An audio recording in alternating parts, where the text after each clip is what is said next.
Welcome back है। इस्लामाबाद के वाक़े को लेकर पाकिस्तान की बड़ी सियासी जमातों के दरमियान चपखलिश अपने उरूज पर पहुंच चुकी है। कल इस सिलसिले में एक बड़ी पेशरफ्त हुई थी। सेनेट में जनाब सेनेटर रजा रब्बानी ने एक तहरीक इल्तवा जारी की थी और इस्लामाबाद वाक़े के हवाले से जनाब चौधरी निसार अली खान पर कड़ी तनकीद की थी और हुकूमत को भी अपना निशाना बनाया था। इस दौरान जनाब सेनेटर रजा रब्बानी ने वफाकी वज़ीर दाखिला जनाब चौधरी निसार अली खान पर 17 सवाल दागे थे, जिनमें यह सवाल भी शामिल था कि हाई सिक्योरिटी जोन में मुसल्लह शख्स कैसे दाखिल हुआ, ऑपरेशन का इंचार्ज कौन था, वाक़े के वक्त चौधरी निसार लाहौर जा रहे थे, बतौर वज़ीर दाखिला फौरी वापस क्यों नहीं आए, मौके पर मौजूद अफसरान को वज़ीर दाखिला ने क्या हिदायत दी, वज़ीर दाखिला गनमैन के दहशतगर्द न होने के नतीजे पर कैसे पहुंचे, वज़ीर दाखिला को मुलजिम की जहनी बीमारी, नशे के आदी होने और परेशानी में मुब्तला होने की इत्तला किसने फराहम की, मुसल्लह शख्स 5 घंटों तक फ़ोन पर किससे राब्ते में रहा, क्या वज़ीर आज़म को भी फौरी तौर पर वाक़ई की इत्तला दी गई, वज़ीर दाखिला ने गैर मुल्की हाथ और बाज़ तंजीमों के मुलविस होने का कहा, उनके नाम क्या हैं। जनाब चौधरी निसार अली खान की आज बारी थी और खूब तैयारी करके आए और इतना मुश्किल मरहला नहीं था, क्योंकि पाकिस्तान पीपल्स पार्टी के 5 साला दौरे हुकूमत के हवाले से किसी भी सब्जेक्ट पर अगर बात करनी हो और अगर तनकीद करनी हो तो मवाद बेपनाह है। यही वजह है कि जनाब चौधरी निसार अली खान ने आज खूब जवाब दिए, 17 सवालों का भी जिक्र किया और खूब गरजे, क्योंकि वो के हवाले से और अपनी तैयारी के हवाले से भरपूर तैयारी करके आए थे। 17 सवालों के हवाले से उन्होंने एक बड़ा सवाल दागा। 17 सवाल हमारे 2 महीने, 2.25 महीने कारकर्दगी पे 17 सवाल तो आ सकते हैं जनाब चेयरमैन। मैं पिछले 5 सालों पे 117 सवाल यहां पूछ सकता हूं, मगर मैंने ये सवाल उस वक्त भी नहीं पूछे जब यहां GHQ पे हमला हुआ, पाकिस्तान के जनरल हेडक्वार्टर्स पे हमला हुआ, एयरफोर्स कामरा पे हमला हुआ, कराची की मेरान एयरबेस पे हमला हुआ। हमने ये तमाशा नहीं लगाया, हमने मशवरे दिए, हमने हुकूमत के साथ मिलकर APC बनाई। जनाब स्पीकर, हमने तमाशा नहीं लगाया। उन्होंने इस्लामाबाद की सिक्योरिटी के हवाले से जनाब सेनेटर रजा रब्बानी और अपने नाक़दीन को यह भी याद दिलाया। एक सूबाई गवर्नर यहां दिन दहाड़े कत्ल हुआ, वो तो किसी गवर्नमेंट की फेलियर नहीं हुई। एक मिनिस्टर फॉर माइनॉरिटीज दिन दहाड़े, उसको वाज़ेह तौर पे इंटेलिजेंस थ्रेट्स थे, हुकूमत को इल्म था, वो उसको तहफ़्फ़ुज़ न दे सके, वो तो स्टेट का फेलियर नहीं था। चर्च पे हमला हुआ इन द डिप्लोमेटिक ऑनक्लेव, ये जनाब चेयरमैन, ये रेड जोन से भी आगे बढ़कर 14 आदमी मारे गए, वो तो स्टेट का फेलियर नहीं था।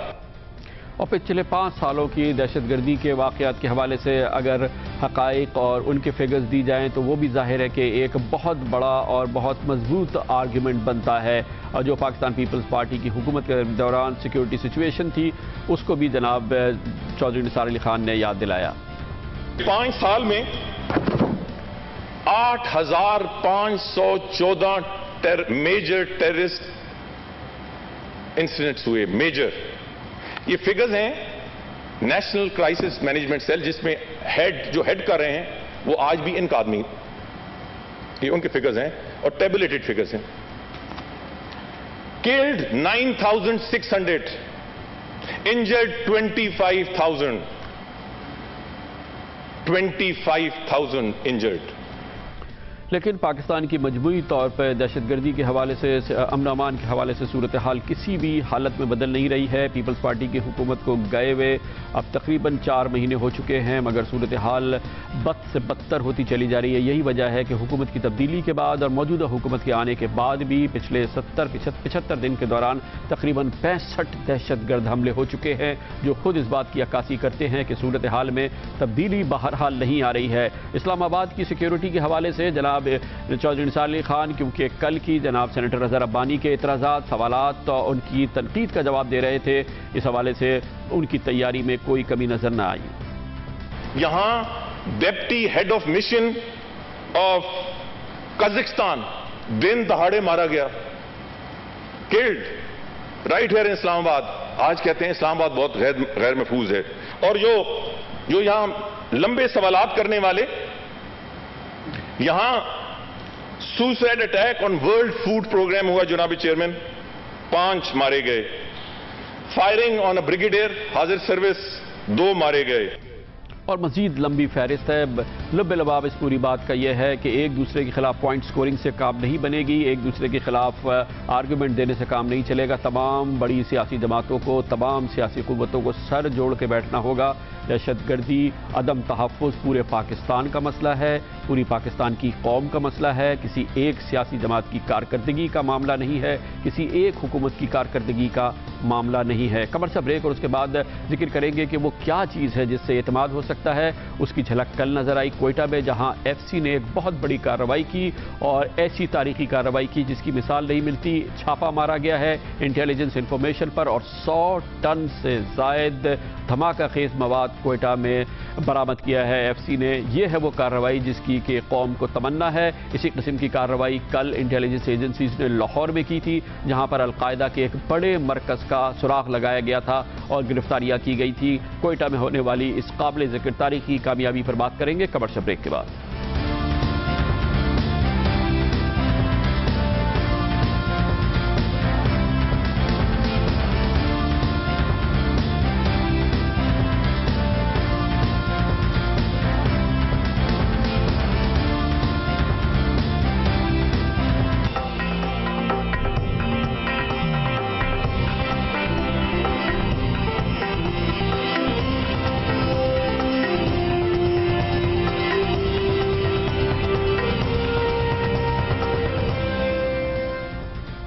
Welcome back. कल दिन में खबर आई थी कि इंटेलिजेंस एजेंसीज ने लाहौर के मरकज़ में एक छापा मारा, जहां पर अलकायदा का एक मुतहर्रिक निज़ाम काम कर रहा था। इस निज़ाम को अनर्थ भी किया गया और बड़ी अहम गिरफ्तारियां की गई। इसी हवाले से इंसदाद दहशतगर्दी की एक बहुत बड़ी कामयाबी कल रात हुई कोयटा में, जब एफसी ने एक मकाम का खोज लगाया, एक फैक्ट्री के वेयर हाउस पर छापा मारा और वहां पर तकरीबन 100 टन से जायद वो केमिकल बरामद किया जो बारूदी मवाद के लिए इस्तेमाल होता है। वहाँ पे बारूदी मवाद भी मिला है, तैयारी पूरी थी। इसके अलावा वहाँ से धमाकों में इस्तेमाल होने वाली तारें, remote control devices, detonator, electronic circuits और दीगर अशिया भी बरामद की गई। बहुत बड़ी और सैकड़ों की तादाद में दहशतगर्दी के वाक़यात में ये मवाद इस्तेमाल हो सकता था। एग्जैक्टली ये वही माहौल है, मवाद है जो कि हज़ारा टाउन कोयटा में होने वाली दहशतगर्दी में इस्तेमाल किया गया। ये बहुत बड़ी कार्रवाई है और इसकी कामयाबी बहरहाल इस बात का इशारा करती है कि पाकिस्तान में अब मुतहर्रिक हो रही हैं वफाकी एजेंसीज, वफाकी इदारे और भरपूर कार्रवाइयों की 2 मुसलसल इत्तलात आई, एक लाहौर से और कोयटा से। इस सिलसिले में मज़ीद मालूमात हासिल करते हैं, इसके लिए कोयटा जाएंगे। मौजूद हैं हमारे कॉरेस्पॉन्डेंट नदीम कौसर। नदीम, ये बताइएगा कि बलूचिस्तान और कोयटा दहशतगर्दी का सबसे बड़ा निशाना है, कल ये एक बड़ी कामयाब कार्रवाई है, इसके बारे में हुक्काम ने मज़ीद क्या इत्तलात दी हैं? जी, इस सिलसिले में जो कमांडेंट एफसी हैं कोयटा के कर्नल मकबूल शाह, उनका ये कहना था कि ये जो पाकिस्तान में सबसे बड़ी जो मिकदार थी वो पकड़ी गई है और इससे जो है पूरे कोयटा को बल्कि पूरे बलूचिस्तान में भी बड़े पैमाने पर तबाही फैलाई जा सकती थी। और इसको जो है उनका ये कहना था कि जो हज़ारा टाउन वाक़या हुआ था उसमें भी ये इसी किस्म का एक्सप्लोसिव इस्तेमाल किया गया था और इस तरह की जो हज़ारा टाउन के 110 धमाके इस तरह के इस लेकिन नदीम, ये क्या मकाम है कि किससे इसका ताल्लुक है और कौन इसको चला रहा था, इस हवाले से क्या मालूमात है जहां से ये मवाद मिला है? जी, ये सेटेलाइट टाउन का इलाका था, वहाँ एक छोटा सा गोदाम था लेकिन उसके साथ एक फैक्ट्री बनी हुई थी। जब एफसी ने उस गोदाम में जहाँ ये डंप किया जा रहा था केमिकल, वहाँ छापा मारा, केमिकल निकाला तो साथ में फैक्ट्री भी निकली है जिसमें ये तमाम केमिकल को मिक्स किया जाता था। और उस सिलसिले में एफसी ने 8 अफराद को गिरफ्तार किया है। लेकिन जो कमांडेंट एफसी है उनका कहना यह है कि इसके पूरे नेटवर्क का सुराग लगाया जा रहा है कि जो अफराद गिरफ्तार किए गए हैं वो वहाँ काम करते थे, लेकिन जो इसके पीछे हाथ थे उनका सुराग लगाया जा रहा है और जल्द ही बड़े पैमाने पर गिरफ्तारियाँ मुतवक्का हैं। जी, बहुत बहुत शुक्रिया नदीम कौसर कोयटा से हमारे साथ। कमर्शियल ब्रेक और उसके बाद जिक्र करेंगे मामला पेचीदा हो रहा है। साबिक सदर जनरल परवेज मुशर्रफ के हवाले से बेनज़ीर भुट्टो कत्ल केस में बाकायदा नामजद हैं, मुकदमा भी शुरू हो रहा है इंसदाद दहशतगर्दी की अदालत में। और इसी हवाले से अक़वाम मुत्तहिदा के वो इन्वेस्टिगेटर्स जिन्होंने तफ्तीश की थी उनके सरबरा ने एक किताब तहरीर की है मोहतरमा बेनज़ीर भुट्टो के कत्ल के हवाले से, और जिसमें जो अंदाजे लगाए गए हैं या जो इशारे किए गए हैं मामलात को पेचीदा भी बना सकते हैं और जनरल परवेज मुशर्रफ के लिए इशारे बहुत साजगार नहीं हैं। ये इसका जिक्र करेंगे कमर्शियल ब्रेक के बाद।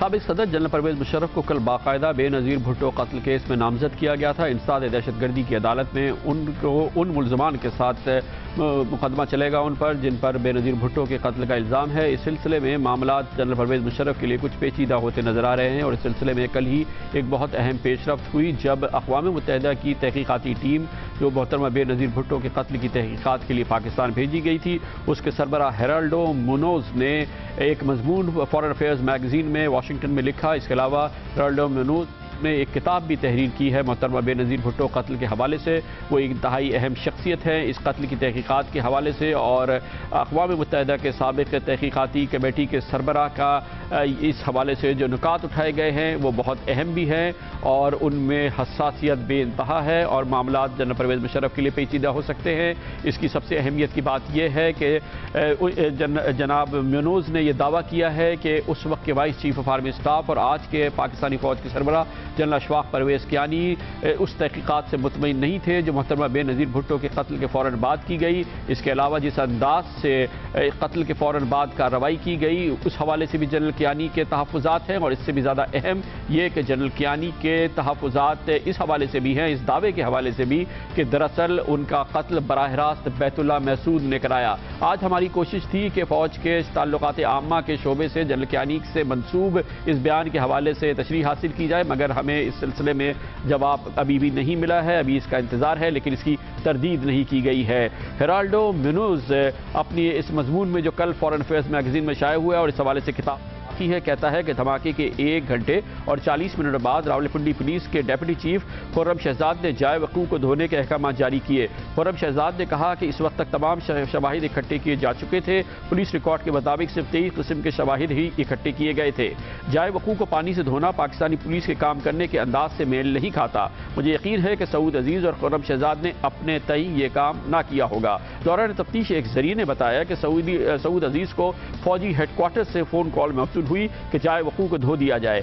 فوجیوں کی جانب سے کچھ مواقع پر جائے وقوع کو پانی سے صاف کرنے کی مثالیں بہرحال موجود ہیں۔ ہیرالڈو مونوز آگے کہتے ہیں کہ میرے خیال میں پولیس نے جان بوجھ کر تحقیقاتی عمل میں بگاڑ پیدا کیا۔ کچھ پولیس حکام نے اپنی پیشہ ورانہ ذمہ داریوں سے بھرپور انداز سے پہلو تہی کی۔ شاید انہیں ڈر تھا کہ معاملے میں کئی بااثر افراد اور انٹیلیجنس حکام ملوث ہیں۔ ہیرالڈو مونوز دعویٰ کرتے ہیں کہ مشرف حکومت کے مطابق خود کش بمبار کو بیت اللہ محسود نے بھیجا تھا، لیکن یہ کہنا قبل وقت تھا۔ ISI کی جانب سے ٹیلی فون کالز پر ہونے والی گفتگو میں بھی شک بیت اللہ محسود پر ظاہر کیا گیا، حالانکہ یہ بات کرنے والے دونوں افراد کے نام نہیں بتائے گئے۔ ISI حکام نے کہا کہ وہ بیت اللہ محسود کی آواز کو پہچانتے ہیں۔ ہیرالڈو مونوز آگے چل کے کہتے ہیں کہ مشترکہ تحقیقاتی ٹیم نے حیرت انگیز طور پر بیت اللہ محسود کے خلاف مقدمہ قائم کرنے کے حوالے سے کچھ نہیں کیا اور وزارت داخلہ کے موقف کو حتمی سمجھا۔ جنوبی وزیرستان سے تعلق رکھنے والے سینیٹر صالح شاہ قریشی نے ہمیں بتایا تھا کہ بیت اللہ محسود نے واضح کیا ہے کہ بے نظیر بھٹو کے قتل میں اس کا کوئی کردار نہیں۔ اس سے ٹیلی فون کالز پر ہونے والی گفتگو پر شکوک بڑھتے ہیں۔ مشترکہ تحقیقاتی ٹیم نے بھی صالح شاہ کے دعوے کی تفتیش نہیں کی۔ ہیرالڈو مونوز یہ بھی کہتے ہیں لیکن یہ بھی واضح ہے کہ بیت اللہ محسود اور پاکستانی طالبان بے نظیر بھٹو کے لیے خطرہ تھے۔ بیت اللہ محسود سمجھتا تھا کہ بے نظیر بھٹو طالبان کے اہداف کے لیے رکاوٹ ہیں۔ محسود سمجھتا تھا کہ بے نظیر بھٹو مشرف سے معاہدے کے بعد وطن واپس آئی ہیں، جس سے امریکہ نواز حکومت مزید مضبوط ہوگی۔ اس کے علاوہ جو سب سے اہم نکات ہیرالڈو مونوز نے انکشاف کیا ہے اور انہوں نے دعویٰ کیا ہے، ان کا تعلق پاکستانی فوج کے سربراہ جنرل اشفاق پرویز کیانی کے بیان سے ہے جو انہوں نے ہیرالڈو مونوز کو دیا۔ Pakistani army chief general Ashfaq Pervez Kayani نے بے نظیر بھٹو کے قتل کے بعد راولپنڈی پولیس کی کارکردگی کو غیر پیشہ ورانہ قرار دیا۔ جنرل کیانی کے مطابق واقعے کے 24 گھنٹوں میں اگر جائے وقوع کو مکمل طور پہ کنٹرول نہ کیا جائے تو کیس کے اہم جز ضائع ہو جاتے ہیں۔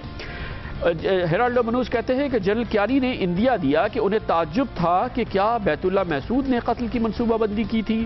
جنرل کیانی سمجھتے تھے کہ مشرف حکومت کی جانب سے قتل کے بعد پریس کانفرنس قبل وقت تھی اور اسے نہیں کیا جانا چاہیے تھا۔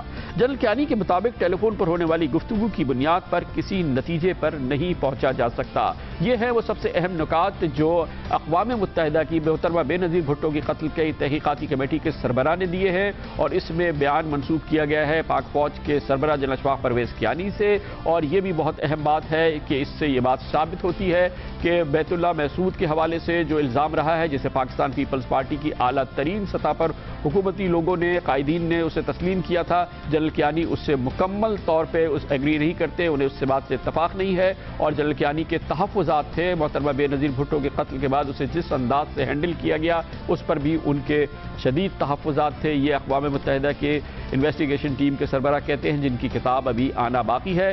लुब्बे लुबाब इस पूरे मामले का ये है कि मामलात पेचीदा हो रहे हैं, ख़ासतौर पर जनरल परवेज़ मुशर्रफ के लिए, जिन्हें अब बाकायदा मुल्ज़िम करार दिया गया है मोहतरमा बेनज़ीर भुट्टो के कत्ल का। इसके साथ ही हमारे आज के प्रोग्राम का इख्तिताम होता है। कल ज़िमनी इंतखाबात है, इस हवाले से एक खुसूसी नशरिया, खुसूसी प्रोग्राम होगा जिसके साथ हम दोबारा हाजिर होंगे। कल तक के लिए कामरान खान को इजाज़त। अल्लाह हाफ़िज़ नासिर।